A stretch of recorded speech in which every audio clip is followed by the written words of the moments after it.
श्री हरि आपका कल्याण करें। गरुड़ पुराण हिंदू धर्म के 18 महापुराणों में से एक है जो वैष्णव संप्रदाय से संबंधित है। गरुड़ पुराण मुख्य रूप से भगवान विष्णु और उनके वाहन पक्षीराज गरुड़ के बीच हुए संवाद पर आधारित है। पक्षीराज गरुड़ ने भगवान विष्णु से मृत्यु के बाद आत्मा की गति, यमलोक की यात्रा, विभिन्न प्रकार के कर्मों के फल, नरकों के स्वरूप और सद्गति प्राप्त करने के रहस्यों के बारे में कई गूढ़ प्रश्न पूछे। भगवान विष्णु ने उन सभी प्रश्नों का विस्तार से उत्तर दिया और यही प्रश्नोत्तर की श्रृंखला गरुड़ पुराण कहलाती है। गरुड़ पुराण केवल मृत्यु के बाद के संस्कारों तक ही सीमित नहीं है, बल्कि ये मानव जीवन के कर्तव्यों, धर्म, नीति, सदाचार, पाप, पुण्य और आत्म कल्याण के ज्ञान का एक विशाल भंडार है। इसका मुख्य उद्देश्य मनुष्य को अच्छे कर्मों के लिए प्रेरित करना और ये बताना है कि कर्मों के फल से कोई नहीं बच सकता। इस पुराण को मुख्य रूप से 2 खंडों में बांटा गया है। पहला पूर्व खंड अर्थात आचार खंड और दूसरा उत्तर खंड जिसे प्रेत कल्प भी कहते हैं। पूर्व खंड मुख्य रूप से भक्ति, उपासना, पूजा पाठ की विधियां, धर्म, नीति, सदाचार, व्रत, उपवास और जीवन से जुड़े अन्य शुभ कर्मों का वर्णन करता है। इसमें ज्ञान और आत्म कल्याण के उपायों का उल्लेख है। ये खंड ज्ञान और जीवन से संबंधित है। इसमें धर्म, नीति, जीवन जीने के सही तरीके, व्रत, उपवास, ज्योतिष, चिकित्सा विज्ञान, आयुर्वेद और विभिन्न प्रकार के रत्नों के महत्व का विस्तृत वर्णन है। पुराण की लगभग 90% सामग्री इसी खंड में है। उत्तरखंड या प्रेत कल्प सबसे अधिक प्रसिद्ध है और इसमें मृत्यु के बाद आत्मा की यात्रा का विस्तार से वर्णन है। मृत्यु के बाद यमदूत आत्मा को कैसे ले जाते हैं, रास्ते में वैतरणी नदी को कैसे पार करना पड़ता है और आत्मा को उसके कर्मों के अनुसार किस प्रकार के कष्ट भोगने पड़ते हैं, इसका विवरण है। इसमें बताया गया है कि व्यक्ति के पाप और पुण्य कर्मों के अनुसार उसे स्वर्ग या नरक प्राप्त होता है।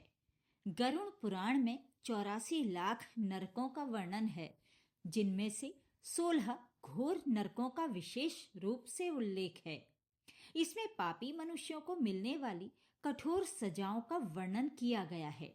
इसमें प्रेत योनि और सद्गति के बारे में विस्तार से बताया गया है।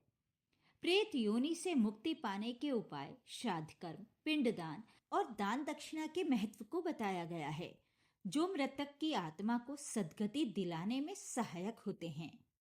गरुड़ पुराण का उद्देश्य लोगों को अच्छे कर्म करने के लिए प्रेरित करना है। ये बताता है कि जीवन में धर्म और नैतिकता का पालन करना चाहिए, क्योंकि कर्मों का फल अवश्य मिलता है। गरुड़ पुराण में कुल 289 अध्याय, कुछ पांडुलिपियों में संख्या थोड़ी भिन्न हो सकती है और लगभग 18,000 श्लोक हैं। सामान्यतः गरुड़ पुराण का पाठ किसी परिजन की मृत्यु के बाद किया जाता है। हिंदू धर्म में ये एक परंपरा है कि मृतक के घर में 13 दिनों के शोक काल के दौरान इसका पाठ कराया जाता है। मान्यता है कि मृतक की आत्मा 13 दिनों तक घर में ही रहती है और इस पाठ को सुनने से उसे ज्ञान, शांति और सद्गति प्राप्त होती है। परिवार के सदस्य भी मृत्यु के अटल सत्य, कर्मों के फल और मोक्ष के मार्ग को समझते हैं। इस बात को लेकर कुछ लोगों में भ्रांतियां हैं कि इसे केवल मृत्यु के बाद ही पढ़ना चाहिए, लेकिन धार्मिक दृष्टि से ये एक ज्ञान ग्रंथ है जिसे कभी भी पढ़ा जा सकता है।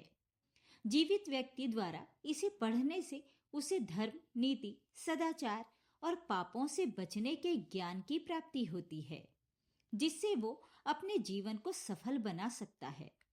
इसे पढ़ने से नकारात्मक ऊर्जा का शमन होता है और पितरों को शांति मिलती है। आइए अब जानते हैं गरुड़ पुराण पाठ करने के नियम। पाठ पवित्रता और श्रद्धा के साथ करना चाहिए। पाठ हमेशा साफ सुथरी जगह पर करना चाहिए।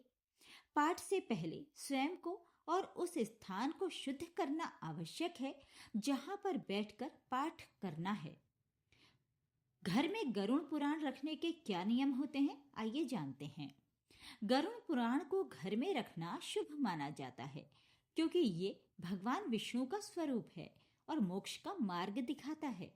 इसे घर में रखने को लेकर ये भ्रांति फैला दी गई है कि ये केवल मृत्यु से संबंधित है, इसलिए इसे घर में नहीं रखना चाहिए, जो कि अनुचित है। इसे घर के पूजा स्थान या किसी अन्य पवित्र स्थान पर रखना चाहिए, ठीक उसी तरह जैसे अन्य धार्मिक ग्रंथों को रखा जाता है। ये ग्रंथ अशुभ नहीं है, बल्कि ये हमें जीवन को सही ढंग से जीने की शिक्षा देता है। ये ग्रंथ सकारात्मक ऊर्जा का संचार करता है और रोग दोष को दूर करने में सहायक माना जाता है। संक्षेप में, गरुड़ पुराण एक मार्गदर्शक है जो हमें बताता है कि एक धर्मपूर्ण जीवन जीने से ही मृत्यु के बाद मोक्ष की प्राप्ति संभव है।